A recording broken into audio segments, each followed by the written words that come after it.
M. Moussa Dadis Camara vous a envoyé vous chercher, l'a envoyé M.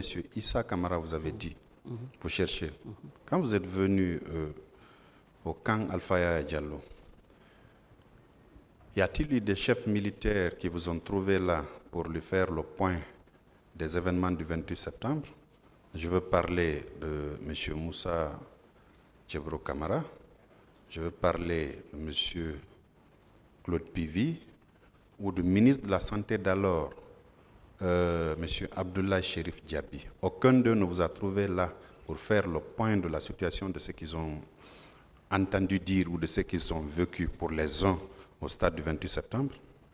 Non, monsieur le procureur, mais ce qui est sûr, après les événements, comme vous pouvez l'imaginer, comme c'est le cas souvent en période de crise, comme on le voit, lorsqu'il y a eu les événements du 28 septembre, tout ce qui était en fonction, naturellement, cherchait à rallier le camp, soit pour exprimer la sympathie ou la solidarité par rapport à la tragédie, ou alors pour essayer d'expliquer ou de comprendre ce qui a pu arriver pendant cette journée noire.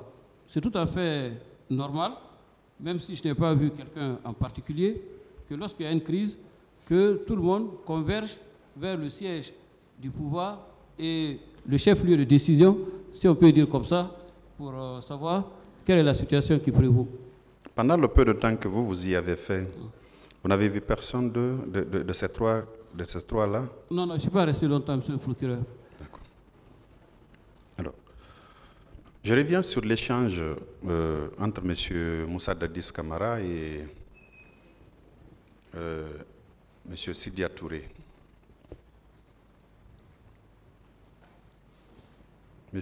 Moussa Tchebro Camara était bien dans la pièce où M. Moussa Dadis Camara parlait au téléphone avec M. Sidya Touré. Vous n'aviez pas vu M. Tchebro dans la pièce où on vous a demandé, M. Camara vous a demandé d'appeler le président de l'UFR et que vous vous êtes exécuté. Une première fois, la communication a été interrompue. Vous avez dû rappeler. Une seconde fois, le numéro a été éteint selon vous. Monsieur Moussa Tchebro Camara n'était-il pas à côté? Vous savez, je vais revenir sur la scène. Lorsque je suis arrivé... Bon, vous n'avez pas besoin de revenir. Vous pouvez répondre par oui ou par non. Non, je ne l'ai pas vu. En fait, je voulais lui expliquer dans quelle posture... Vous l'avez expliqué plusieurs fois. D'accord. Je termine par votre démission qui est intervenue le 2 novembre 2009. Je voulais savoir si c'était un acte de désapprobation par rapport à tout ce qui s'est fait ou c'était pour la conscience et la mémoire collective de la République que vous avez rendu votre démission pour dire que vous ne vous associez pas à toute cette tragédie qui a eu lieu au stade du 28 septembre, le même 28 septembre. Deuxièmement, et que vous étiez impuissant de donner une quelconque réponse à ce qui était arrivé. Et donc, pour vous, la meilleure façon était de rendre le tablier pour ne pas qu'on vous associe à tout cela. Merci, monsieur le procureur. Je vais expliquer exactement les raisons de ma démission dans les termes que vous venez d'évoquer. Je pourrais vous en donner une copie. Merci, Monsieur le Président. Merci, Messieurs les assesseurs. Le parquet en a fini.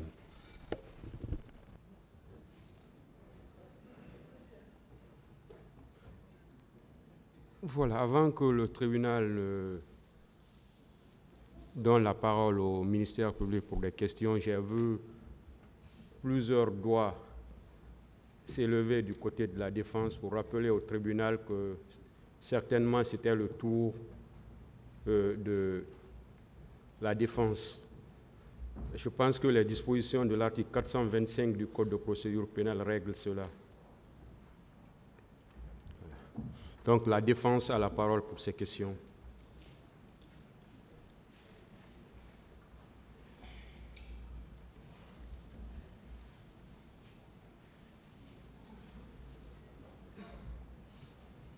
Merci, Monsieur le Président.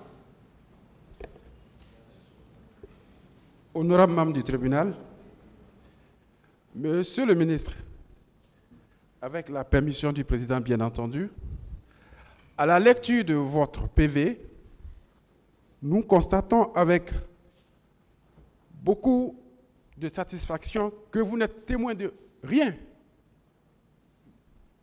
dans les événements du 28 septembre.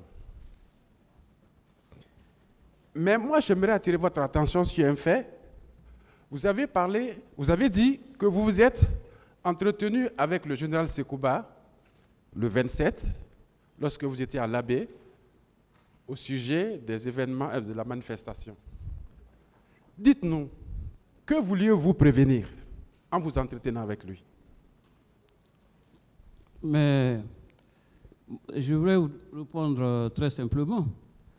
Lorsque il y a une manifestation, notamment des forces politiques dans un pays, le premier souci d'une autorité publique digne de ce nom, quel que soit le déroulement de la manifestation, que l'ordre public ne soit pas affecté, mais surtout qu'il n'y ait pas de blessés ni de victimes, des morts en particulier.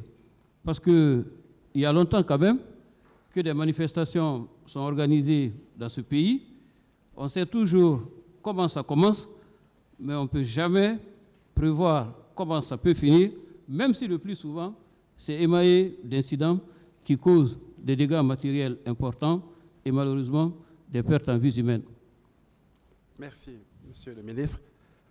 On a compris que, suite à votre entretien avec le général Sekouba, il a adhéré à votre demande. Et il s'est chargé de parler au capitaine Moussa Dadis. En avez-vous discuté aussi avec le président Dadis au sujet de cette manifestation, ce jour-là du 27? Si, je l'ai dit. Quelle était sa position?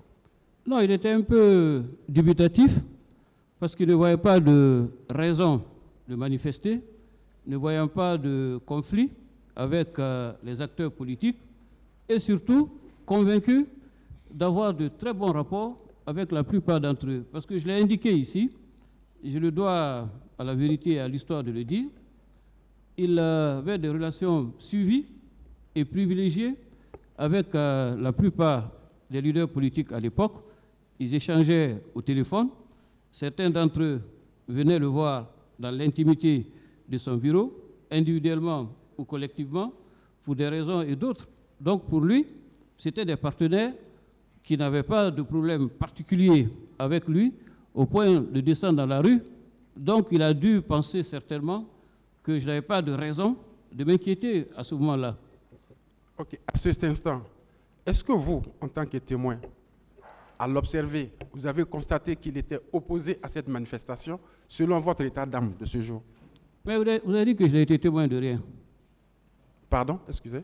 Vous avez dit que je n'ai été témoin de rien. Et vous me posez une question. S'il vous plaît, éloignez-vous un peu du micro, parce qu'on a du mal de fois à comprendre ce que vous dites.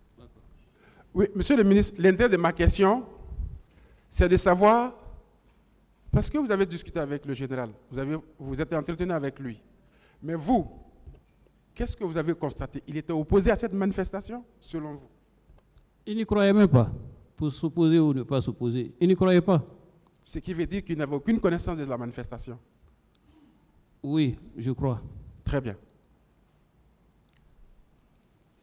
Et vous avez dit que vous l'avez vu, où il avait pris la tête en vous disant, voyez-vous ce qu'on m'a fait? Vous pensez qu'il se sentait trahi? Écoutez, moi j'ai dit ce qu'il a dit. Je laisse libre cours à chacun de tirer la conclusion de son choix. Parce que, est-ce que, selon vous, cet état d'âme-là a causé ou bien a provoqué quelque chose dans sa gestion du pouvoir? Je ne voudrais pas aller en dehors des faits et de mon témoignage en faisant des commentaires